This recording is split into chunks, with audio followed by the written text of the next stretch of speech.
no existiría beneficio desde el punto de vista sanitario cuando los equipos de salud invitan a participar. Creo que hay que tener muy clara esa distancia que existe entre lo que nosotros esperamos que haga la participación y lo que pareciera ser que realmente está haciendo. Los equipos de salud, la institucionalidad sanitaria, es el resultado de la movilización social.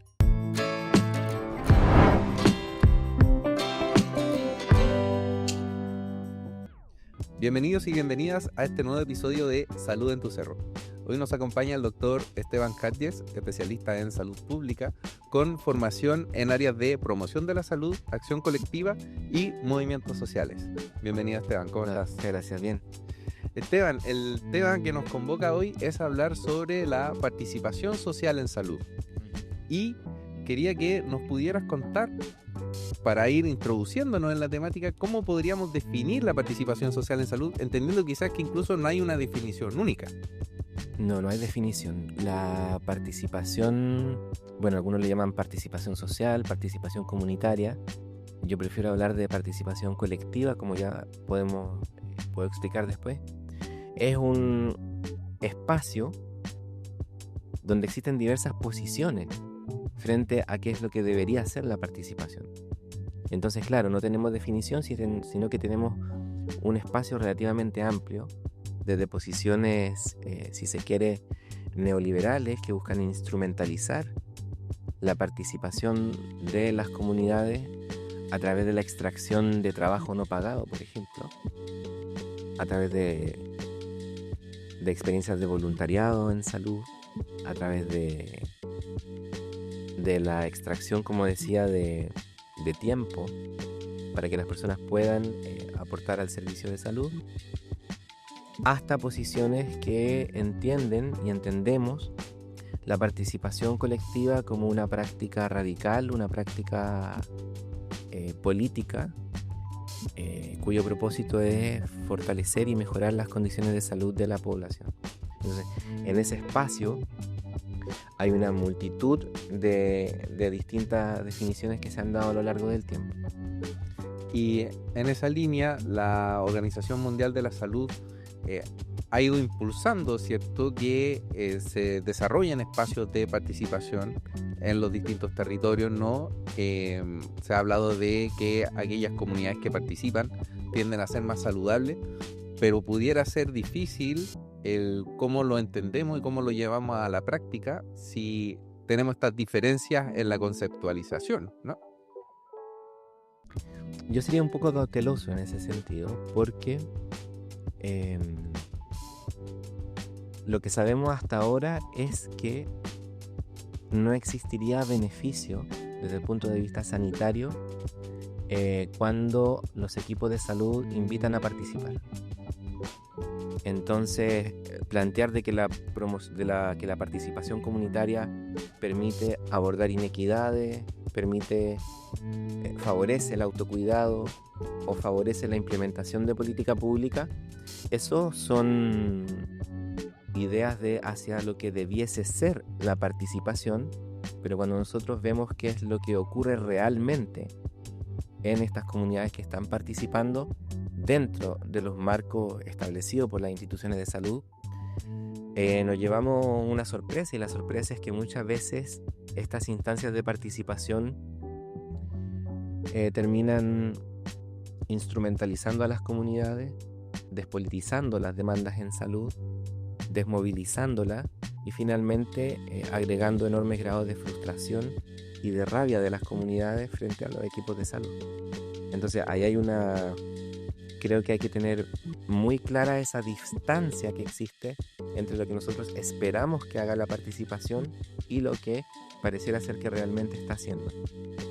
Y en ese de lo que realmente está haciendo, ¿de qué manera podríamos mejorar ese quehacer actual para que se acerque a este deber ser que pareciera estar muy distante? Yo no creo que sea rol de los equipos de salud el intentar que estas formas actuales alcancen esto, porque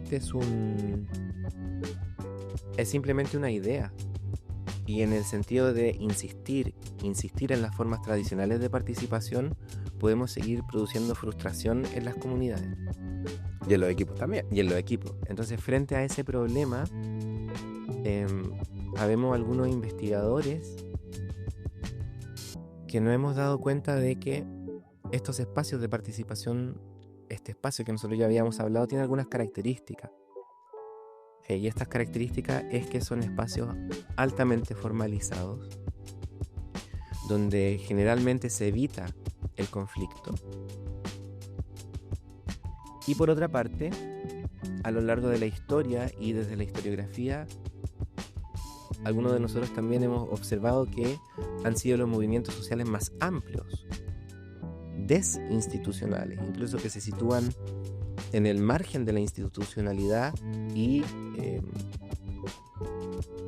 si se quiere, resistiendo las prácticas institucionales, los espacios sociales donde se ha construido salud. En nuestro país, por ejemplo, el pensar en el movimiento obrero, en la lucha de los trabajadores del salitre, como a través de demandas, como a través de sus huelgas, logran, por ejemplo, avanzar en legislación laboral, que protege la salud, que protege la educación de los niños. El movimiento de pobladores, por ejemplo, en el área sur de Santiago, son quienes van construyendo vivienda, van protegiendo las estructuras materiales que producen salud. Son los pobladores y las pobladoras quienes van construyendo consultorios. Son las mujeres, por ejemplo, del área sur de Santiago, quienes inician la lucha por el acceso a exámenes como la mamografía para la prevención del cáncer mamario, que eventualmente terminan o se han desarrollado incluso hasta siendo parte del GES, por ejemplo, para cáncer de mama. Entonces, por una parte tenemos estas descripciones muy limitadas, muy despolitizadas de los espacios de participación comunitaria a los cuales permanente se está abogando en los equipos de salud. Y por otra parte tenemos estas fuerzas históricas que han ido mejorando la salud de la población, pero que en ningún caso podrían reducirse a lo que nosotros entendemos hoy como participación comunitaria. Y por eso, en un libro que escribí, que es parte de mi tesis de doctorado, claro, planteo, aunque es solamente un cambio en el vocabulario, no es más que eso, pero hablar de la participación colectiva como estas prácticas que permitirían pensar la participación de las comunidades en los espacios institucionales de salud, pero pensando en procesos de politización de los centros de salud, de los equipos de salud.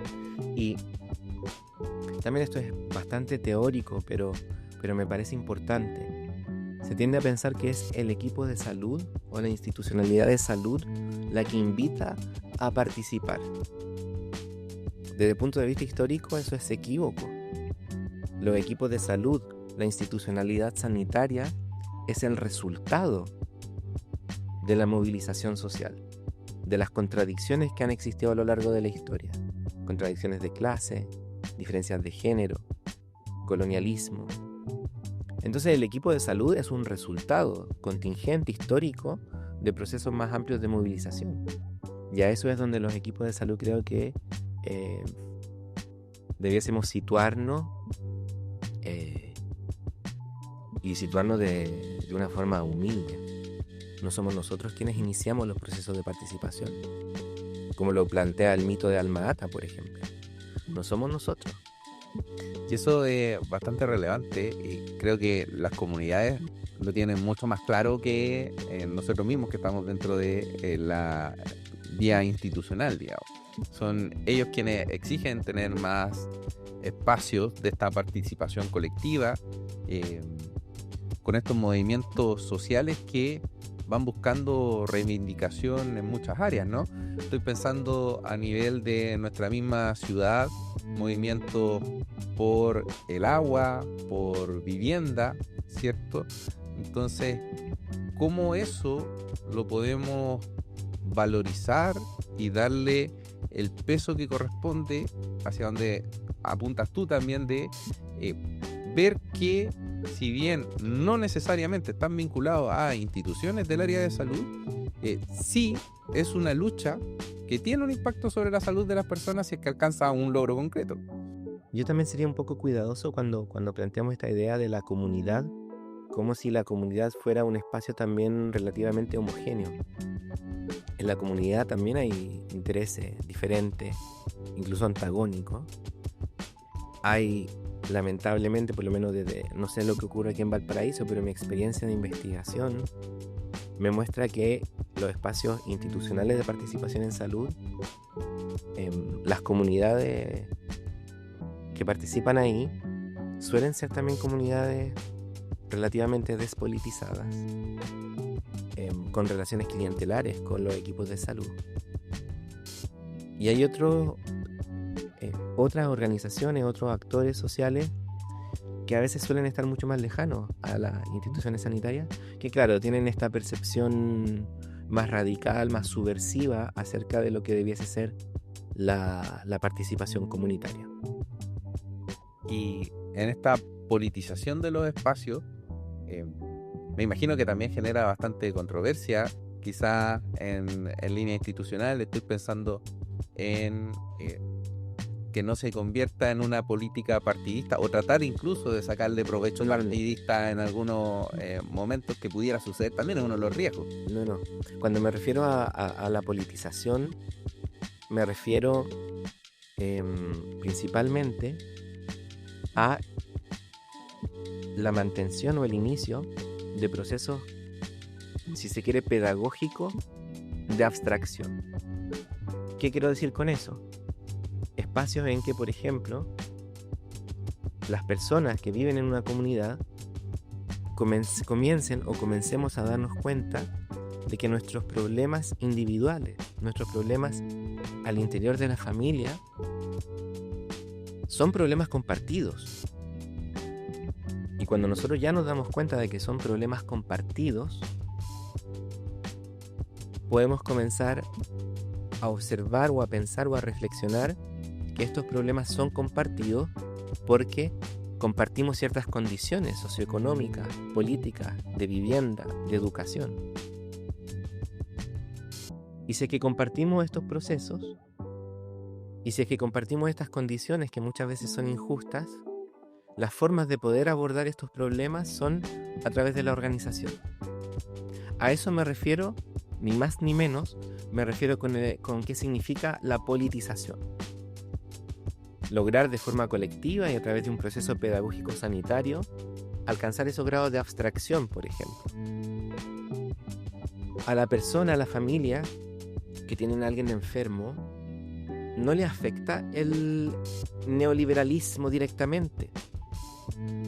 A la mujer que sufre violencia de género, no hay un lugar donde se pueda ver que ese es el patriarcado.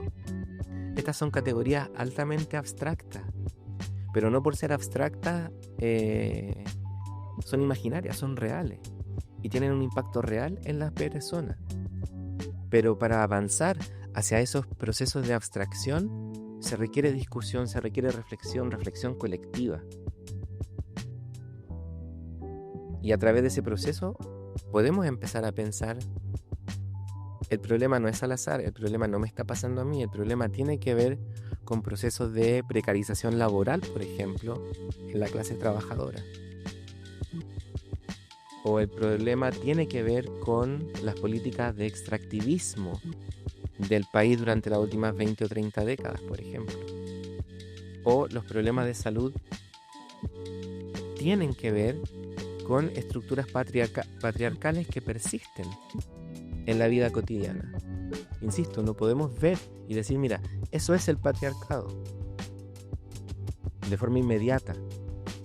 Para avanzar hacia allá y por lo tanto para poder plantear transformaciones profundas en las condiciones que producen enfermedad, se requiere un trabajo colectivo, un trabajo persistente, un trabajo de hormiga, donde los equipos de salud tenemos que estar a disposición de esos procesos.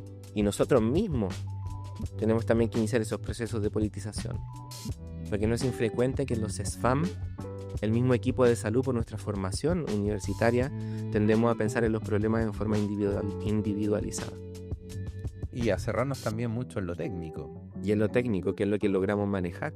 Pero cuando los procesos de participación comienzan a desbordar las capacidades que tenemos los equipos de salud, solemos calificar estos procesos como procesos conflictivos, o como dirigentes problemáticos, o como lamentablemente en uno de los hallazgos de mi investigación, donde los equipos de salud, personas del equipo de salud me han planteado, si la participación comunitaria no fuera una meta sanitaria, la mayoría de nosotros no nos interesaría cuál es la opinión que tiene la población en relación a su salud y cómo mejorarla.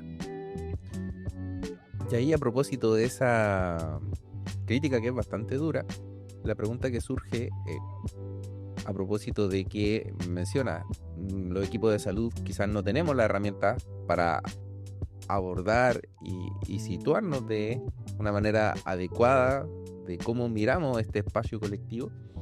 ¿Cuál es el rol de las universidades en la formación de los profesionales para poder ir cada vez entregando más herramientas a la nueva generación?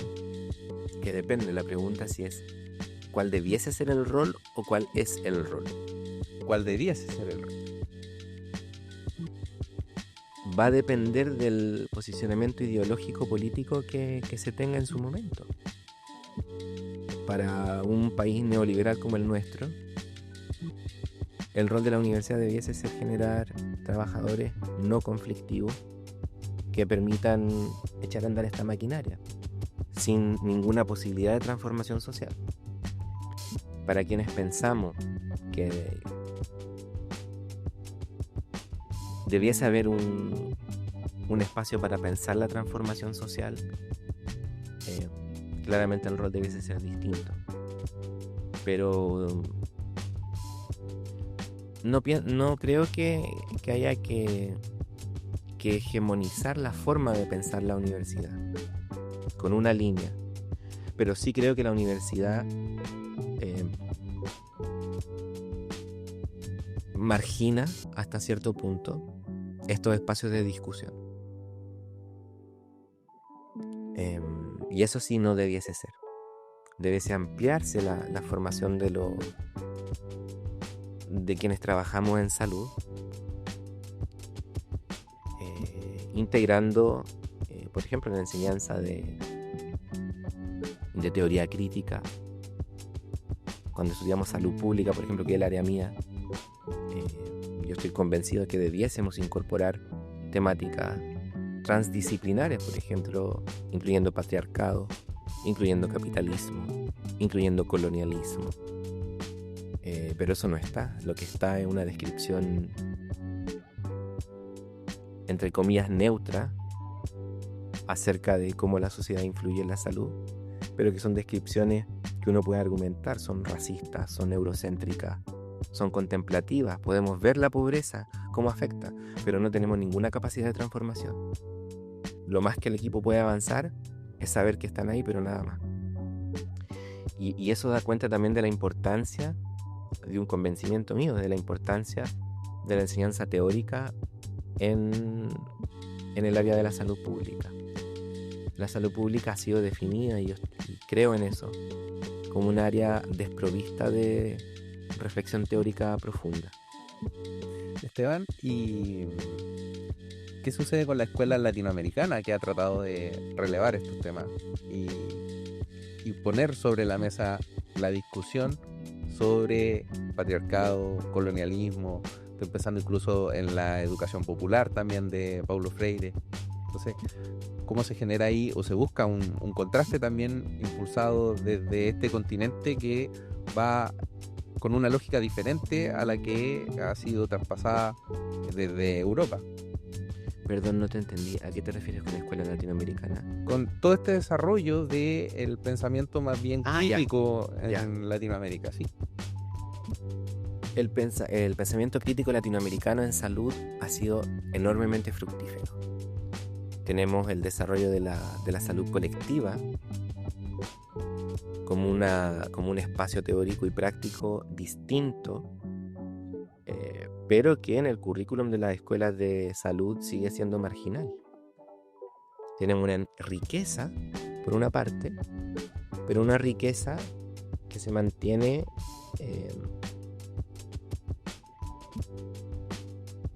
distante de la formación de los trabajadores de salud. Y esto es triste.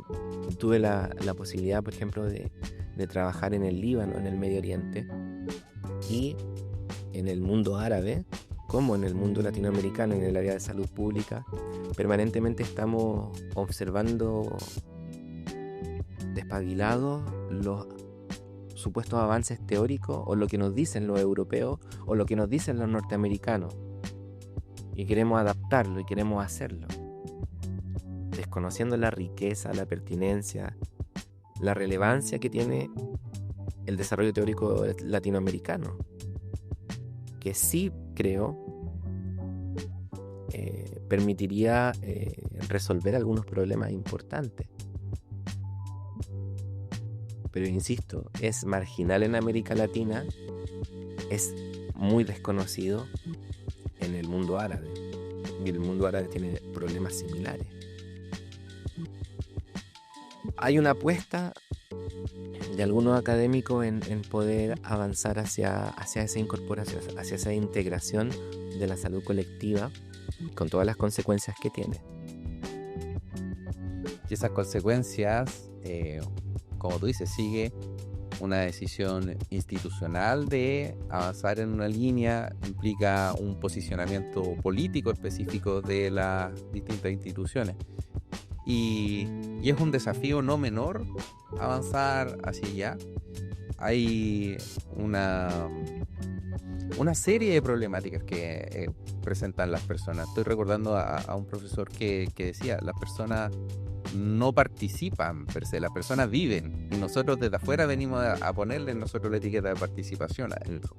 Entonces, ¿cómo podemos, a propósito de todo esto, reconocer ese capital que hay en nuestras comunidades, darle el valor y situarnos nosotros quizás en una posición más humilde, si se quiere, en el vínculo con la otra persona? ¿Te parece a ti que puede haber un camino hacia allá? Sí, hay un camino, pero insisto, es un camino que debiese caracterizarse de humildad. Los equipos de salud no estamos en posición de liderar ni de enseñar, sino que de acompañar al lado, o incluso acompañar un poquito de atrás muchas veces, Y aprender. Claro. Y creo que tú mencionaste a Paulo Freire. Creo que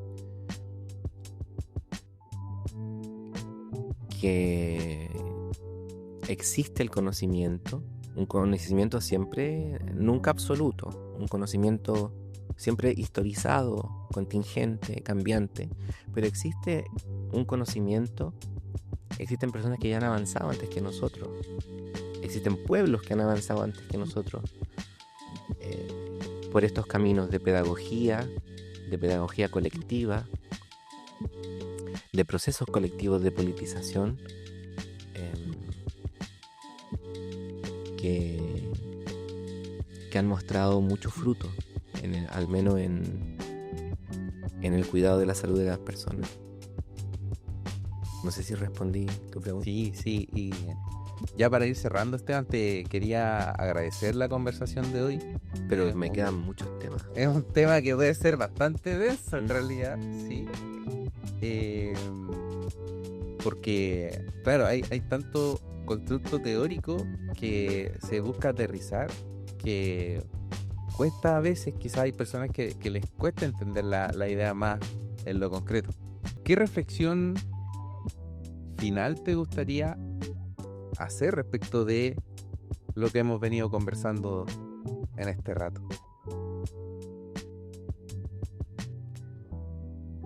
no sé si cabe una reflexión final, pero sobre todo si hay trabajadores, trabajadoras de salud que nos estén escuchando, eh, o pobladores, pobladoras que nos estén escuchando, creo que el camino es un camino, como ya lo he repetido hartas veces, un camino colectivo. Y es un camino que requiere, por una parte, formación teórica, reflexión, y al mismo tiempo requiere mucho trabajo en terreno. O si no, esto se disocia. Y me gusta pensar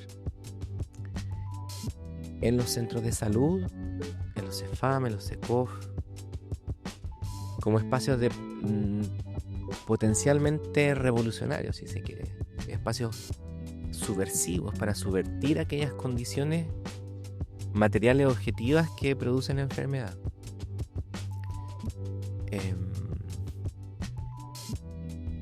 Entonces el CEFAM puede ser un espacio de politización, como lo ha sido en algunos momentos en nuestra historia, donde han habido avances importantes. Por ejemplo, me refiero al periodo de la Unidad Popular, avances importantes en materia de salud materno-infantil, disminución de la muerte infantil por diarrea, por neumonía.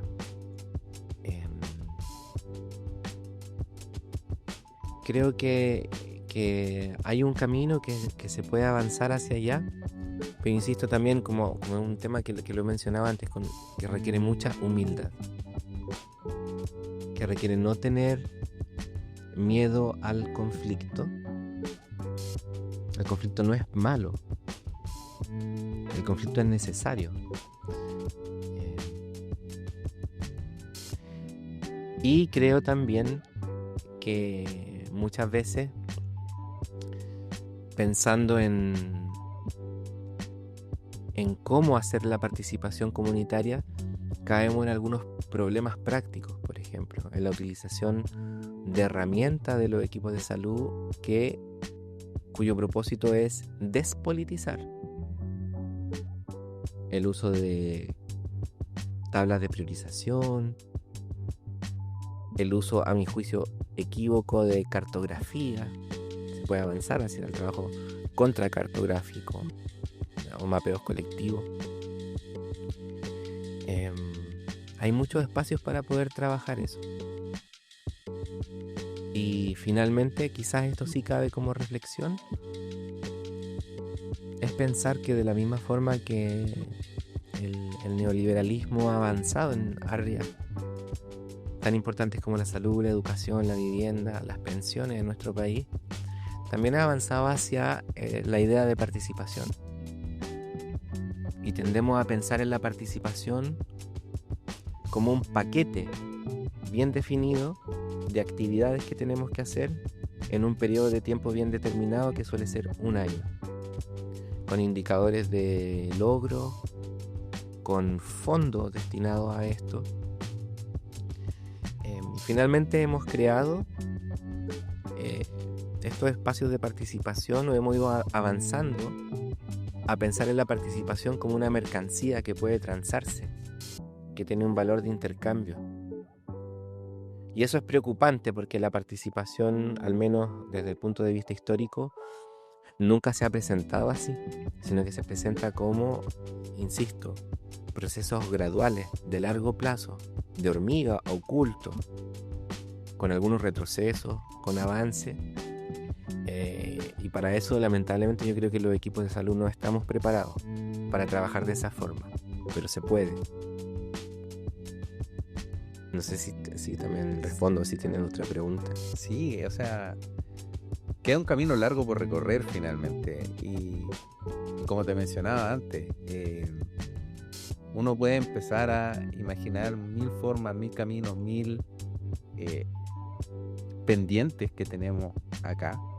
Y creo que lo más relevante, y para rescatar y dejar quizás ese mensaje final, esta postura desde la humildad que mencionaste tú también varias veces.